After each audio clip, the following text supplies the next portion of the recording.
Lord our Father, we come before your throne of grace and mercy this morning. Father God, we say thank you that you are the one that will calm the storms. Father God, you are the one that will guide us, protect us throughout this journey. Our Father, this morning we bring our Reverend Fisher, his family, Father God, the church board, Father God, the entire congregation before your throne of grace and mercy. Our Father, we know we are not always worthy. Our Father, we know we have our own shortcomings. But we come before you this morning and ask that your protecting hand will be over us. Our Father, as we are about to share your word this morning, we ask that you will hide us behind the cross of Calvary. Father God, we are not worthy. We are not perfect, our Father, but you still love us. Our Father, this morning we think of those not able to make it this morning. We ask that you be with them wherever they find themselves. Our Father, those at the workplaces, that you keep them safe in the mighty name of Jesus Christ. Father God, those on the roads, that you be with them. And our Father, those in the prisons, that you open their minds and their hearts. Our Father, so that they can know when the oceans roar, they will always. Our Father, we ask, it's not because we are worthy of it, not because we deserve it, but we say thank you for your grace. Amen. Amen. You may be seated. There's just an echo sound. Echo. We read from Psalm 31. A prayer of trust in God. I come to you, Lord, for protection. Never let me be defeated. You are a righteous God. Save me, I pray. Hear me, save me now. Be my refuge to protect me, my defense to save me. You are my refuge and defense. Guide me and lead me as you have promised. Keep me safe from the trap that has been set for me. Shelter me from danger. I place myself in your care. You will save me, Lord. You are a faithful God. Verse 15, I am always in your care. Save me from my enemies, from those who persecute me. Look on your servant with kindness. Save me in your constant love. And it is from Psalm 31, verse 1 to 5, and then verse 15 and 16. Amen? Amen. Now, beloveds, I greet you all in the name of the Father, the Son, Jesus Christ, and of the Holy Spirit. Amen. Amen. Good morning once again. Amen. Now, yesterday when we were here at that morning breakfast, you know, whenever the women are in charge, there's always lots of people. I was telling Brother Chris, there was not even every seats remaining the way the woman was in charge. And once again, remind us also about the loaves and the fish. You see, you have so many people now. You must check, will I be able to feed all of them? Okay, that from the income statement, it was a generous day, and to everyone who donated, we just also want to convey our thanks. Amen. To our visitors this morning, also visited from Botshabelo, welcome here this morning. We hope you will receive the word and be able to share also the greetings from Verily to Botshabelo. Amen. And also Travis and birthday Travis, we ask that God will guide you and to make you stronger. Amen. Amen. Everyone else that I might have left out, I also say happy birthday to you. I know Brother Marcel is also enjoying this another decade. So also happy birthday to you. We read in Acts chapter 7, verse 25 and 26. But Stephen, full of the Holy Spirit, looked up to the heaven and saw God's glory, and Jesus standing at the right side of God. Look, he said, I see heaven opened, and the Son of Man standing at the right side of God. Amen. Amen. Beloved, our scripture reading this morning will come from the book of John. John chapter 14, as you've seen on the social media post, maybe you've seen it. John chapter 14, from verse 1 to 14. John chapter 14, from verse 1 to 14. And I'm reading from the Good News translation, so you can follow in the different translations. Now, verse 1 of John chapter 14, verse 1, it reads as, "Do not be worried and upset." Jesus told them. "Believe in God and believe also in me. There are many rooms in my Father's house, and I'm going to prepare a place for you.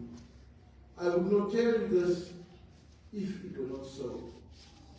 And after I go and prepare a place for you, I will come back and take you to myself, so that you'll be where I am."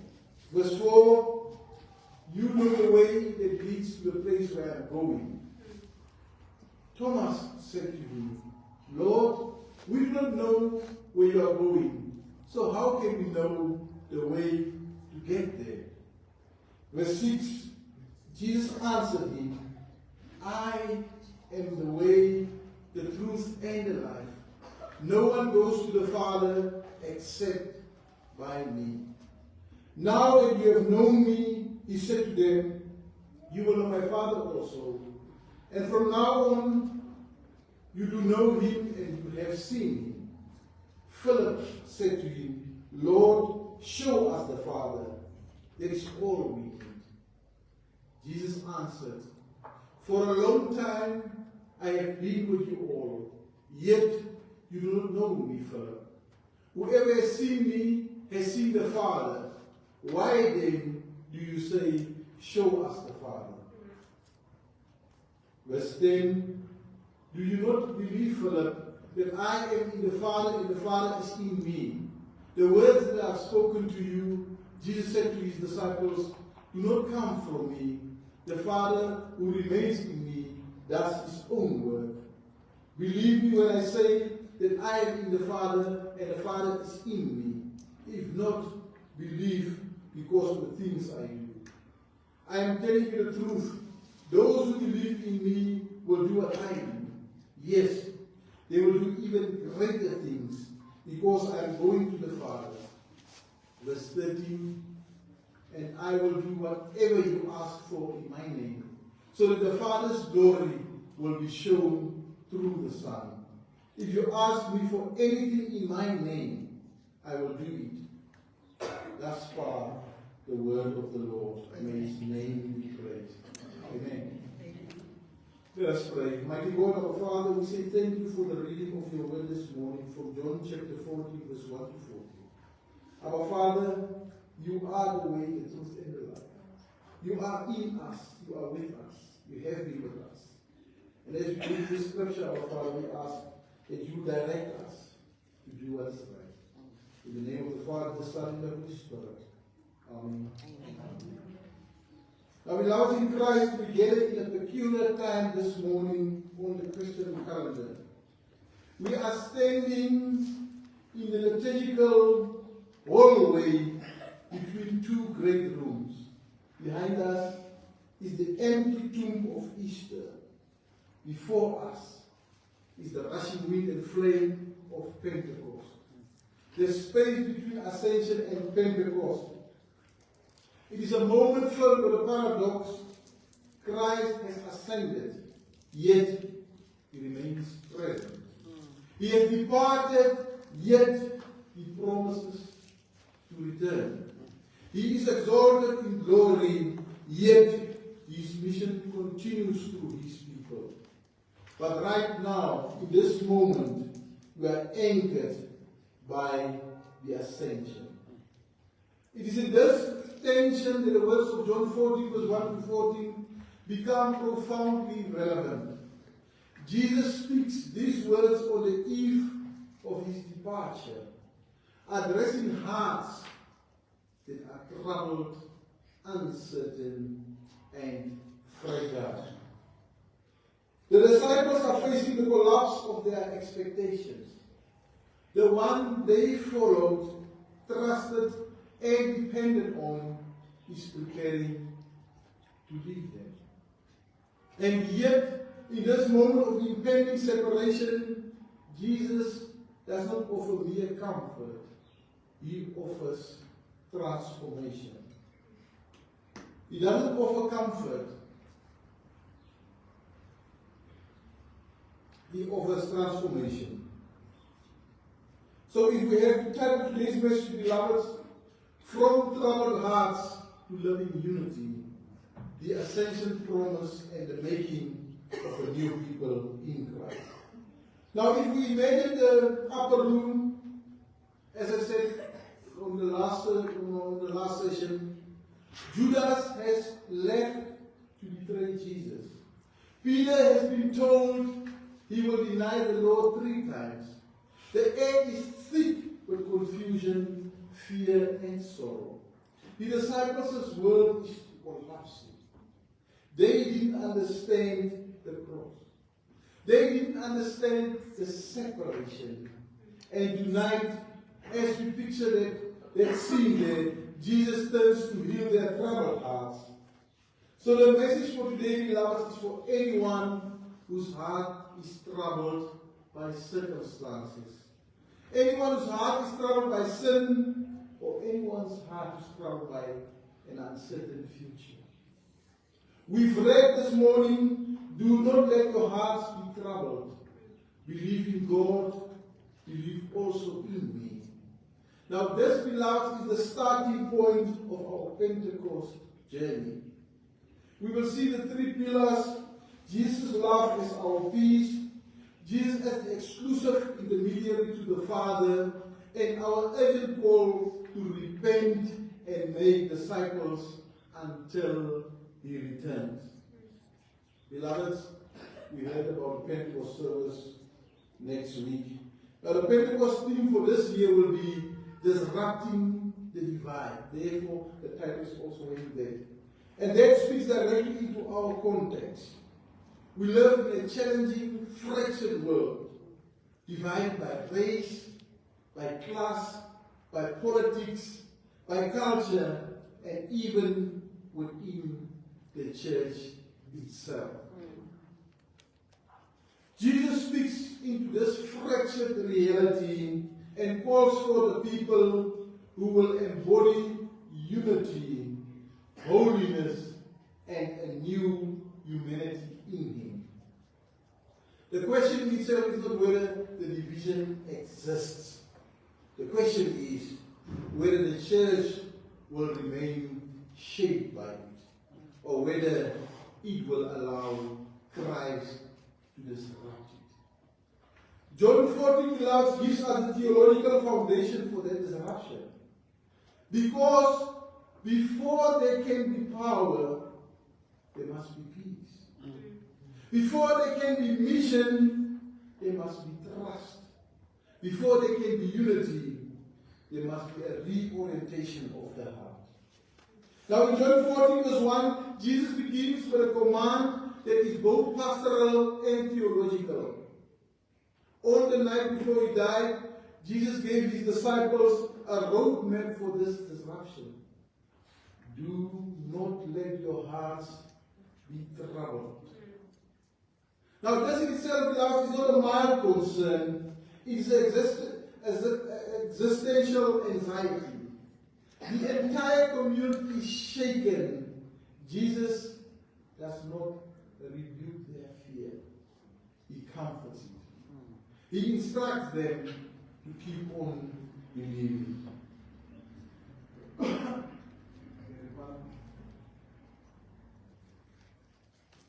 When Jesus comforts them, beloved, He links faith in the Father with faith in the Son.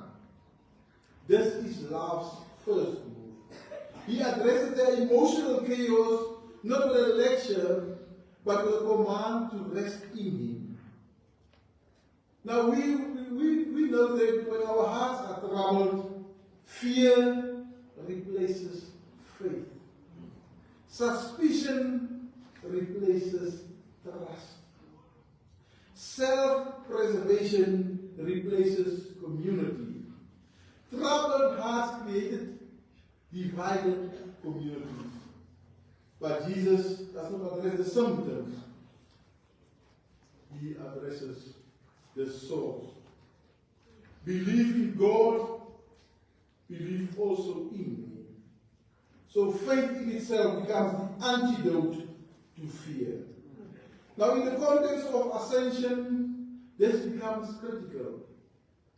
The disciples will no longer see Jesus physically. Their unity cannot be sustained by proximity. It must be sustained by faith.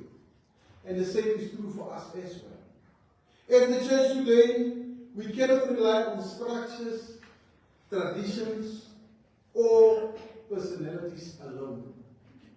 It must be grounded in a shared trust in Christ. Why can we trust Him, beloveds? Because His love is not situational. He knows they will fail. He knows that Peter will deny and that the rest will flee. Yet he still says, believe in me. This love is the foundation. Without it, any talk of repentance is just guilt. Any talk of discipleship is just duty. But with His love, repentance becomes homecoming. Verses 2 to 4 in the passage, beloved, Jesus continued, in my Father's house there are many dwelling places. I go there to prepare a place for you. Now this is one of the most comforting promises in Scripture, but it's also a promise often misunderstood. Jesus is assuring the disciples that they are not being abandoned. They are being included in God's eternal household. In His Father's house, there is a room for each and every one of us. He is living to preparing the sanctuary. His death, His resurrection, and His ascension are the work of our Heavenly Forerunner. Now we read in John 13 verse 7 last week or the week before. Jesus had told Peter, what I am doing you do not understand now, but afterward you will understand. There is tension. Jesus promised to return in John 14 verse 3, but it also tells us that right now we do not understand the timing, the methods, or many of His ways. This is the promise of His return. He will not send an angel, He will come Himself. The place is secure because He is securing it with His own blood. Now this has profound implications for unity. If there is space in God's house for all who are in Christ, then there must be space in our communities as well. This resonates deeply with something we wanted to open with, beloveds. In you, O Lord, I seek refuge. Into your hand I commit my spirit. Now the psalmist speaks from a place of vulnerability, yet expresses unwavering trust. And that's where is the disruption. Fear divides, trust unites. When hearts are troubled, people withdraw, protect themselves, and build walls. But when hearts trust in God, those walls begin to fall. Now the ascension itself, beloved, reinforces this truth. Christ ascends not to distance Himself from humanity, but to prepare a shared future for it. And Pentecost will reveal that this place is not only future, it is also present, as the Spirit forms a community where God dwells amongst His people. Verse 4 to 6, you know the way, I am the way, the truth, and the life. No one comes to the Father except through me. I am the way.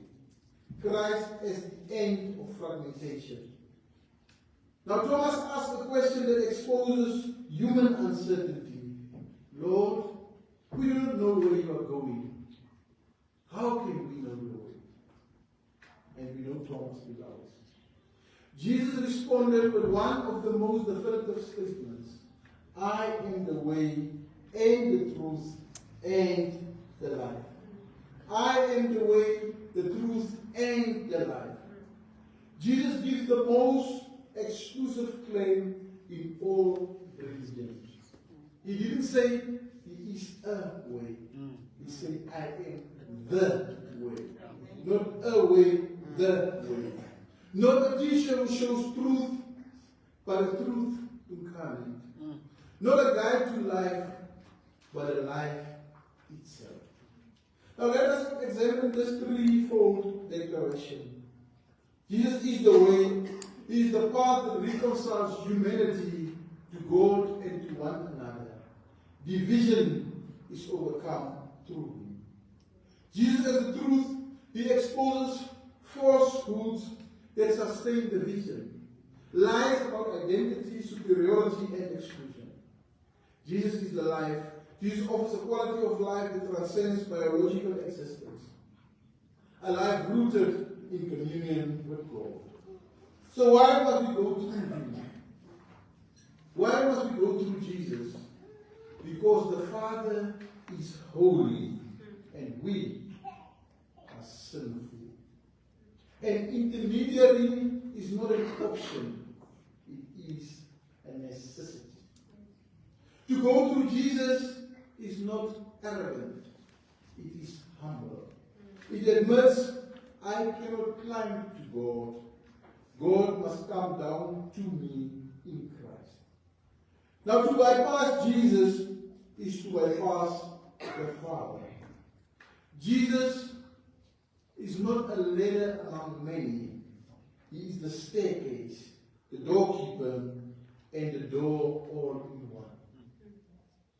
He is the staircase, the doorkeeper, and the door all in one. Now, beloved, division thrives where there is no shared center. But unity emerges when a community is centered in Christ. This is the theological foundation of a new humanity. Not a humanity defined by human constructs, but one defined by participation in Christ. And as we continue in this passage, verse 7 to 11, if you had known me, you would have known my Father also. It is here where we learn about Philip's request. And Philip's request, beloved, is deeply human. Lord, show us the Father, and we will be satisfied. Philip wants a vision, a spectacle, and Jesus gently corrects him. You have been looking at the Father for 3 years. My words, healing, casting out demons, raising the dead, they are the Father's work. Jesus' response, beloved, reveals that the depth of divine unity, whoever has seen me has seen the Father. I am in the Father, and the Father is in me. And this becomes the model for the church.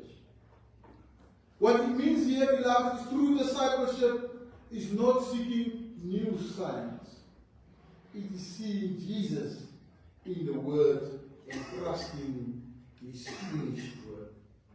When the church truly sees Christ, when it lives in the awareness of His presence, division loses its power. When the church sees Christ clearly, we begin to see each other differently. Amen? Amen. When we see Christ clearly, we see each other differently. Yeah. In verses 12 to 14, beloved, Jesus makes a startling declaration. The one who lives in me will also do the works that I do. And in fact, will do greater works than these. Amen. The one who lives in me will also do the works that I do. And we know what Jesus said. In fact, you even do greater works. And beloved, this is not about individual greatness. It is about collective mission. Greater works in the sense does not mean more spectacular miracles. It means greater in scope through the gospel. We all know that one sermon on Pentecost in Acts chapter 2 brings 3,000 to repentance. The greater work in itself in this case is disciple making, bringing dead souls to life. Amen.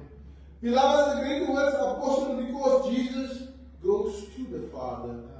That is through the ascension, and He sends the Spirit. This shifts the locus of ministry from one physical body, Jesus, to a global body, which is the church. Beloved, this mission requires unity. A divided church cannot carry out a unified mission. The works of Christ, which is healing, reconciliation, and restoration. So our call is clear, beloved. Repentance, turn from your own way. Stop trying to come to the Father through morality, religion, or comparison. The only intermediary is Jesus. Amen. If you do not have the oil, the Spirit, ask Him now. If you don't have that oil in your lamps today, beloveds, ask Him now. Then the second part is go and make disciples. We do greater works when we preach the gospel, we baptize, and when we teach. Beloveds, as we have heard earlier, the theme for this year's Pentecost being disrupting the divide. Unity, holiness, and the new humanity. When we bring all these threads together, we see a threefold movement. Unity means rooted in faith, centered in Christ, modeled on the Trinity, and empowered by the Spirit. Holiness, to belong to Christ, is to be set apart, not in isolation, but in transformation. Holiness disrupts the sin patterns that create division, pride, prejudice, and self-interest. Now, a new humanity in Christ, beloveds, we are no longer defined by the categories that divide us. We become a new creation, a people formed by grace, sustained by love, and sent on mission. This is the Pentecost journey. Amen.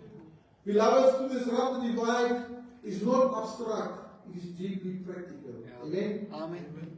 In our churches, we must move beyond superficial unity and cultivate genuine reconciliation. Amen. In our communities, beloveds, we must challenge systems and attitudes that perpetuate division. And in our personal lives, we must confront prejudices and fears within our own hearts. Now, all of this, beloveds, requires courage. But more importantly, it requires the Spirit. Because unity is not manufactured. It is received and lived out. The church, empowered by the Spirit, continues the work of Christ, which is proclaiming the gospel, healing brokenness, reconciling divisions, and building community. Yes. It is then where prayer becomes central. And we have heard, beloveds, I will do whatever you ask in my name. Yeah. And you ask that through prayer. Prayer becomes central. To pray in Jesus' name, beloveds, is to align with His mission. Yeah. Pray in Jesus' name. Whatever you ask is not a blank check for greed. It is the prayer of a disciple who wants what Jesus wants. Amen. The glory of the Father in verse 13, beloveds, and salvation of the world. Now we know 40 days after the resurrection, Jesus led His disciples out to Bethany, lifted up His hands, blessed them, and was carried up into heaven. As we read in Luke chapter 24, verse 50 and 51. The text says, he withdrew from them and was carried up into heaven. The disciples stood there, staring at the sky, mouths wide open and shocked. What's happening now? Tears streaming, hearts confused. He left. After all that victory, beloveds, he left. But two angels appeared and asked the most disruptive question, Men of Galilee, why do you stand looking into heaven? That question in itself, beloveds, is the engine of our sermon today. That question says that the ascension is not an evacuation, it is an occupation. Jesus did not leave to abandon earth. He left to reclaim it through a new kind of humanity, which is you and me.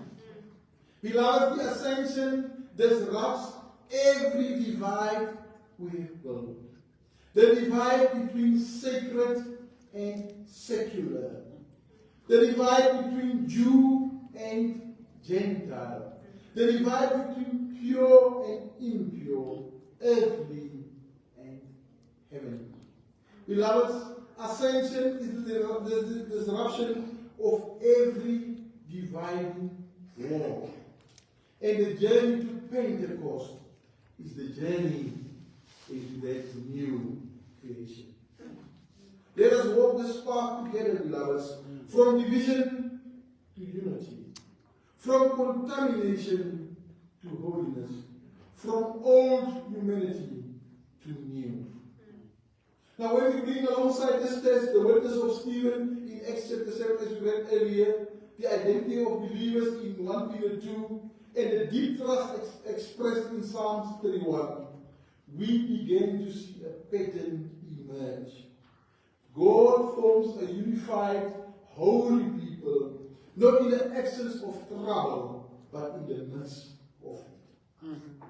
This is where divisions are disrupted, not by human strength, but by divine presence. Now, when coming to disrupting the divine today, beloveds, what does this mean for us? From fear to faith. We must allow Christ to calm our troubled hearts. From division to Christ-centered unity, we must anchor our identity in Christ, not in the worldly categories. From isolation to community. We must embrace our calling as a new humanity. From retaliation to reconciliation, we must respond to conflict with grace. Amen? We must respond to conflict with grace. From passivity to mission, we must live as Spirit-empowered witnesses. Beloveds, don't let your hearts be troubled. Jesus looked at your troubled heart over sin, troubled heart over death, troubled heart over the future, and says, believe in me. He is the exclusive intermediary because only He died for your sins and rose again. He is going to prepare a place, but He will return. And when He returns, beloveds, He will find your lamp burning with the oil of the Spirit. Are we ready, beloveds? Yes. When He returns, He will find your lamp burning with the oil of the Spirit. And we know that the foolish virgins had lamps, but no oil. Don't be them. Repent today. Trust Jesus as your only way. And then go do these words. Make disciples of all nations. Amen. Amen. And in conclusion, beloved, the journey from ascension to Pentecost, where does this leave us? We are standing like the disciples, looking up into the heaven, and the angels are still asking, why do you stay looking? Beloved, ascension is not a reason to stay in the sky. It is a reason to turn to the world, not in fear, not in hostility, not in defilement, not in despair, but as a new humanity.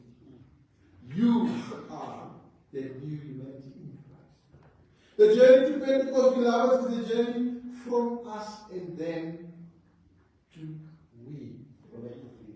It's the journey from sacred and secular to all of life. It's an altar. It is the journey from the old Adam to the new creation. This week, beloved, I invite you to live as an ascension people. I invite you this week, beloved, to live as an ascension people. When somebody cuts you off in traffic, do not let the divide of anger stand. Amen. Forgive. When you look at your bank account and fear for the future, do not let despair divide you from hope. Pray in Jesus' name. When you see the news, beloved, and feel the pull of tribalism, remember Stephen. See heaven open and bless. We are not waiting for Pentecost as if the Spirit is absent. The Spirit is already poured out. But we are journeying into the full reality of that unity, holiness, and the new humanity. The Ascension says it is finished. Pentecost says it is now. And you say, beloved, come, Holy Spirit. John 14, as we read this morning, is not merely a farewell discourse. It is a commission. Jesus prepares his disciples not just for his departure, but for their transformation. And that, beloveds, is the Pentecost journey. Amen. Amen. Let us pray. Mighty God, our Father, thank you for taking us through the Pentecost journey. Our Father, help us to forgive those. Father God, help us, those who cut us off in traffic. Father God, help us not to be confrontational, but Father God, to forgive. Father God, thank you for being the way, the truth, and the life. Thank you for being the intermediary, because without you, we would not be able to go to the Father directly. Our Father, bless us, guide us, help us to be ascension people, in the mighty name of our Lord and Savior, Jesus Christ. Amen. Amen. Beloved, thank you very much for being tuned in this morning. Thank you very much for your in-person services this morning. And thank you to our women for feeding us yesterday. And we know that we'll see great things from the women, because the women get the most support. So we'll see great things. Maybe the next event, we don't know what it is, but obviously we know that they will get the support. So we say thank you for their willingness, because I know it's not always. Thank you for the soul teachers that continue feeding out there and also feeding us indirectly. And thank you for his grace to us. Let us stand and receive this praise.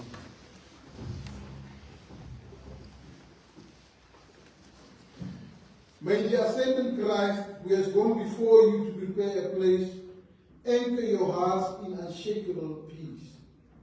May the one who is the way, the truth, and the life lead you into unity that reflects the very nature of God. May the Holy Spirit empower you to disrupt every divide, to walk in holiness, and to live as a new humanity in Christ. Go in faith, stand in unity, and serve in love. In the name of the Father, and of the Son, and of the Holy Spirit. Amen. Amen. Thank you very much, beloveds. Have a great week, brother. Thank you.